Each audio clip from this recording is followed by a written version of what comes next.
medicamento es aquella sustancia o sustancias que tienen como función, por ejemplo, tratar o prevenir las enfermedades. Por ejemplo, la insulina es un medicamento que se utiliza para tratar la diabetes. También se puede utilizar para establecer un diagnóstico, como por ejemplo los radiofármacos,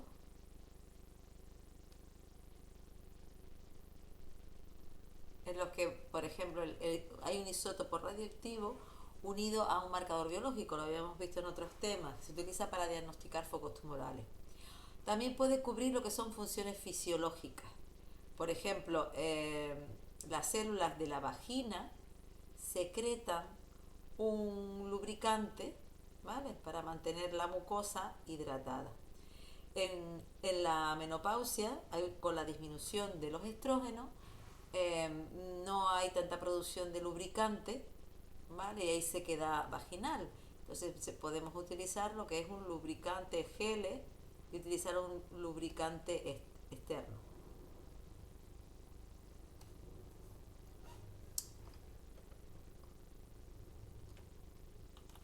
Un medicamento está compuesto por uno o varios principios activos o fármacos. ¿Qué es un principio activo o fármaco?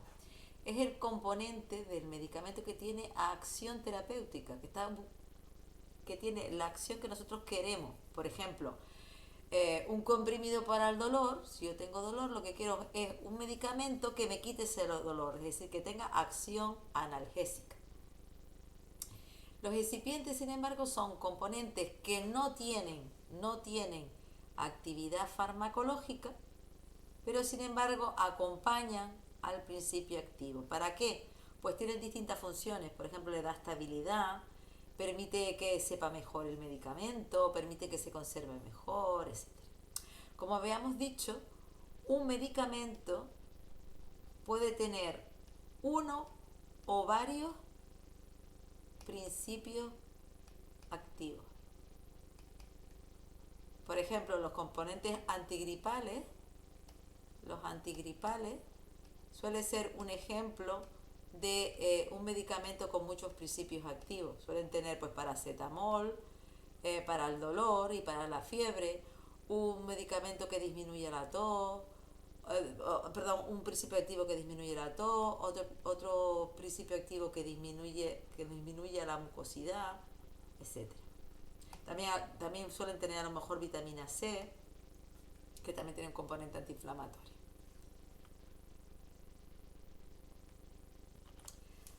Un ejemplo es el termargin. Veamos la composición del termargin. El termargin tiene un solo principio activo, que es el paracetamol, que ya hemos dicho que tenía un efecto analgésico para el dolor. También puede disminuir la fiebre, antitérmico, ¿vale? Pero también tiene otros componentes que son los excipientes, ¿no? Como por ejemplo el talco, la povidona, el almidón de maíz, el ácido esteárico, la celulosa, etcétera. El medicamento, otras características del medicamento son la dosis. La dosis es la cantidad de principio activo administrado, ¿no? Vale, puede ser, por ejemplo, el termagin del que estamos hablando, el paracetamol. El termagin puede ser de 500 miligramos, eso significa que hay en cada comprimido 500 miligramos de paracetamol. Si el medicamento tiene paracetamol de 1 gramo, ¿vale?, significa que tiene 1 gramo de paracetamol, que es el principio activo. La forma farmacéutica es cómo están dispuestos todos los componentes del medicamento, es decir, los principios activos y el excipiente, cómo están dispuestos, cómo están distribuidos, ¿vale? Para constituir un medicamento. Si están el principio activo y los excipientes son sólidos y están todos mezclados, sólidos, y después prensados, pues formarían comprimido. Si yo el principio activo y el excipiente que son sólidos, los rodeo de una capa de plástico que después se disuelve en el estómago, sería una cápsula. Si yo el principio activo y el excipiente los mezclo con una solución líquida, los disuelvo, tendremos por ejemplo un jarabe.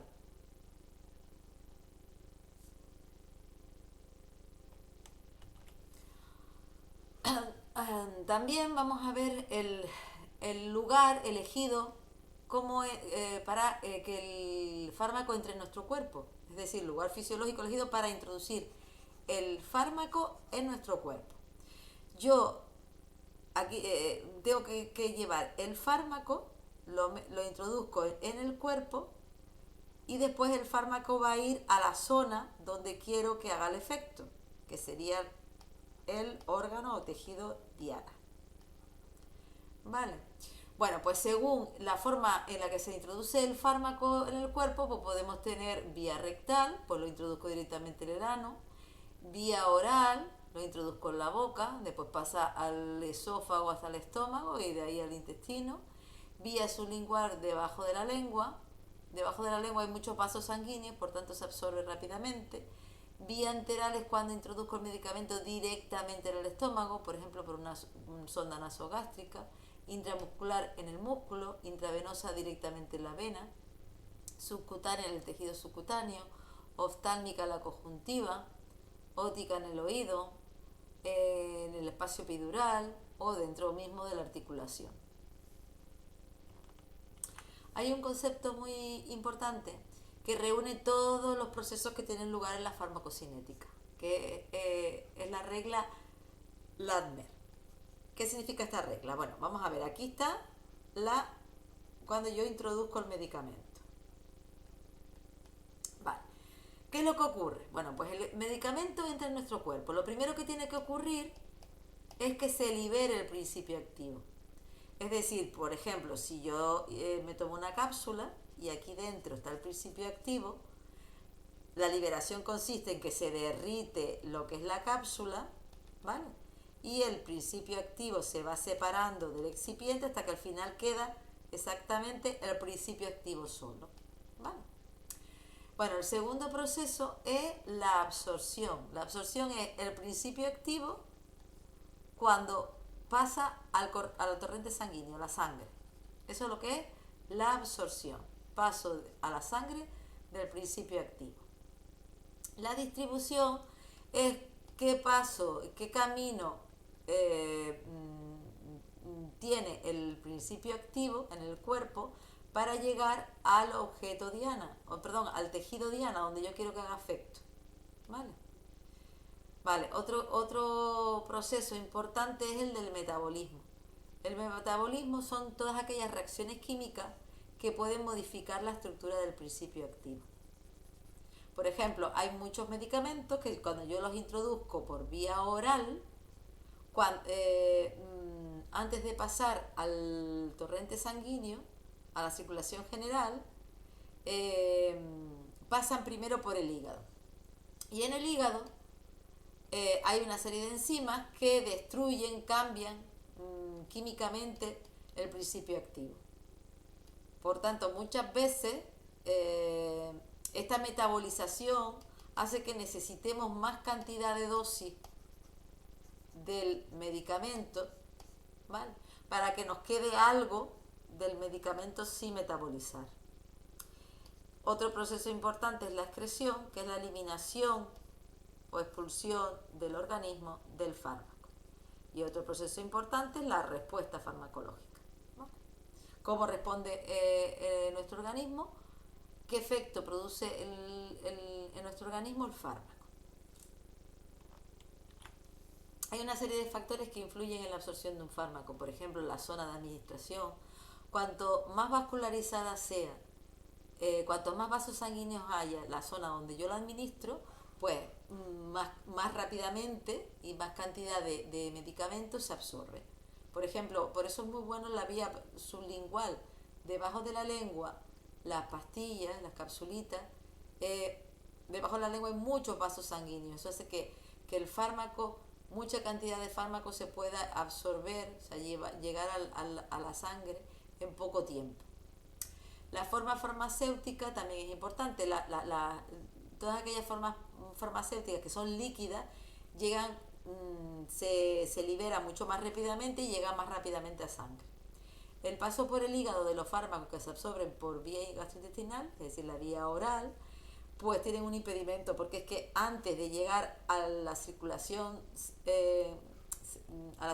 general, se absorben en el tubo digestivo, en el estómago, del estómago pasan al hígado, en el hígado sufren un proceso químico de metabolización y después del hígado sale por vía la vena hepática, después la vena cava inferior, total que al final llegan al corazón y de ahí a la aorta, y la cantidad de fármaco que ya sale de la aorta es mucho más inferior que la cantidad de fármaco que yo he administrado, porque mucho se metaboliza en el hígado.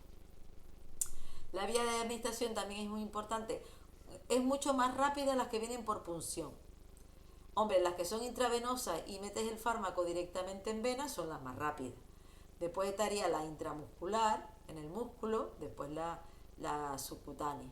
También está la intraósea, también es muy rápida. Cuando yo quiero que en una situación de urgencia el fármaco tenga el efecto inmediato, siempre tengo que buscar vías como la intravenosa, la intramuscular o la intraósea.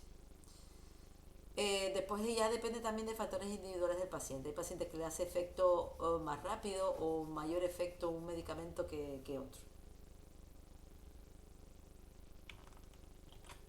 La excreción era la eliminación del fármaco de nuestro organismo. La más importante es la renal, es decir, que a través de la orina eliminamos el medicamento y los metabolitos, por la saliva, otro pulmonar, y después está también la láctea o mamaria. Esta es importante en las mujeres que dan de mamar a sus hijos. Una mujer que esté dándole el pecho a sus hijos, hay determinados medicamentos que impiden esa lactación, porque si no pasaría el fármaco de la leche al bebé. El metabolismo son todos procesos químicos que lo que hacen es, a través de las enzimas, cambiar la estructura química del principio activo. No lo hacen en todo, pero por ejemplo, vamos a suponer que yo cojo y le doy 100 miligramos de medicamento por vía oral. Este pasa al hígado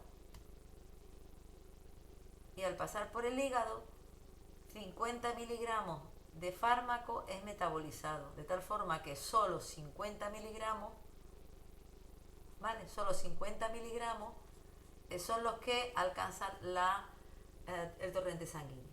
¿Qué es lo que ocurre? Que claro, yo le administro siempre 100 miligramos, ¿vale? En una persona normal, porque sé que solamente va a llegar 50, porque parte se va a metabolizar en el hígado.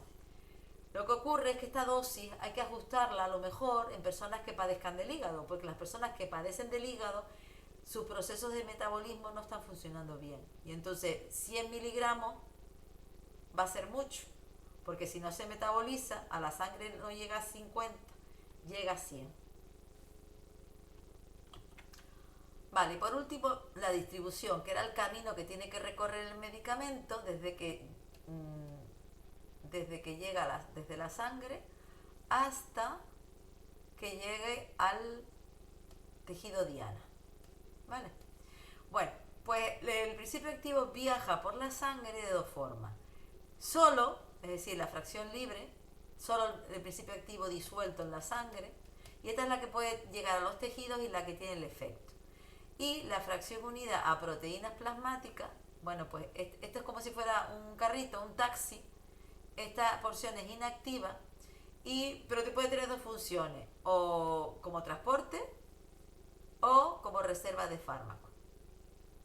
O sea, poco a poco hay fármaco que está unido a esa proteína y entonces va haciendo efecto la que está libre y la que está en el carrito, en el taxi o en la proteína, ¿vale? No hace efecto ahora, pero en cualquier momento se puede soltar de la proteína y hacer efecto. La concentración de proteínas plasmáticas puede sufrir modificaciones en distintas patologías. con causas fisiológicas, y esto puede alterar pues la cantidad de fármaco